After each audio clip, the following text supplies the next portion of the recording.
असलामुअलैकुम जी, मेरा नाम इमरान है ਤੇ ਤੁਹਾਡੇ ਤਰਫੋਂ ਮੈਨੂੰ ਫਿਰ 5000 ਰੁਪਇਆ ਆ ਗਿਆ ਤੇ ਤੁਹਾਡੀ ਬੜੀ ਮਿਹਰਬਾਨੀ। ਅੱਲਾ ਜਿਉਂਦੇ ਰਹੋ ਤੇ ਵਸਦੇ ਰਹੋ ਤੇ ਤੁਸੀਂ ਹਰ ਮਹੀਨੇ ਦੇ ਮਹੀਨੇ ਜੋ ਮੇਰੇ ਵਾਸਤੇ ਇਮਦਾਦ ਭੇਜਦੇ ਹੋ, ਅੱਲਾ ਪਾਕ ਤੁਹਾਨੂੰ ਚੋਖਾ ਦੇਵੇ ਤੇ ਅੱਲਾ ਪਾਕ ਤੁਹਾਨੂੰ ਸੁੱਖ ਦੇਵੇ।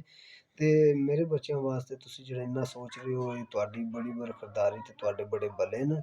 ਤੇ ਤੁਸੀਂ ਬੜੇ ਅੱਛੇ ਆਦਮੀ ਹੋ ਕਿ ਜਿਹੜੇ ਤੁਸੀਂ ਮੇਰੇ ਬੱਚਿਆਂ ਵਾਸਤੇ ਔਰ ਮੇਰੇ ਵਾਸਤੇ ਇਤਨੀ ਵੀ ਇਹ ਜ਼ਹਿਮਤ ਪੇ ਕਰਦੇ ਹੋ। ਮਜ਼ਦੂਰ ਬੰਦਾ ਸਾਂ ਤੇ ਬਿਜਲੀ ਲੱਗਣੇ ਨਾਲ ਮਜ਼ਦੂਰ ਹੋ ਗਏ ਤੇ ਤੁਹਾਡੇ ਤਰਫੋਂ ਜਿਹੜੀ ਮੈਨੂੰ ਮਦਦ ਆਉਂਦੀ ਹੈ ਤੇ ਤੁਹਾਡੀ ਬੜੀ ਮਿਹਰਬਾਨੀ। ਤੇ ਤੁਹਾਡੇ ਇਹਨਾਂ ਪੈਸਿਆਂ ਨਾਲ ਮੇਰੇ ਬੱਚਿਆਂ ਦਾ ਦਾਲ ਲੂਣ ਆ ਜਾਂਦਾ ਤੇ ਤੁਸੀਂ ਮੇਰੇ ਵਾਸਤੇ ਬੜੀ ਸਾਰੀ ਕਰ ਰਹੇ ਹੋ ਤੇ ਤੁਸੀਂ ਅੱਡੇ ਅੱਲਾ ਪਾਕ ਇਹਨਾਂ ਦਿੱਤੇ ਪੈਸਿਆਂ ਦਾ ਅਜਰ ਅਦਾ ਤੁਹਾਨੂੰ ਕਰੇ ਤੇ ਅੱਲਾ ਪਾਕ ਤੁਹਾਨੂੰ ਹਰ ਮੁਸ਼ਕਿਲ ਚੋਂ ਆਸਾਨ ਕਰੇ ਤੇ ਅੱਲਾ ਪਾਕ ਤੁਹਾਨੂੰ ਬੜੇ ਬੜੇ ਰੰਗ ਲਾਏ ਤੇ ਅੱਲਾ ਪਾਕ ਤੁਹਾਨੂੰ ਬੜੀ ਮਿਹਰਬਾਨੀ ਤੁਹਾਡੀ। ਤੇ ਇਹ 5000 ਰੁਪਇਆ ਮਦਦ ਕਰਨੇ ਦੀ ਤੁਹਾਡੀ ਬੜੀ ਬੜੀ ਸ਼ੁਕਰੀਆ ਤੇ ਬੜੀ ਬੜੀ ਤੁਹਾਡੀ ਮਿਹਰਬਾਨੀ ਤੇ ਅੱਲਾ ਪਾਕ ਤੁਹਾਨੂੰ ਬੜਾ ਸੁੱਖ ਦੇਵੇ ਤੇ ਅੱਲਾ ਪਾਕ ਤੁਹਾਨੂੰ ਆਬਾਦ ਰੱਖੇ।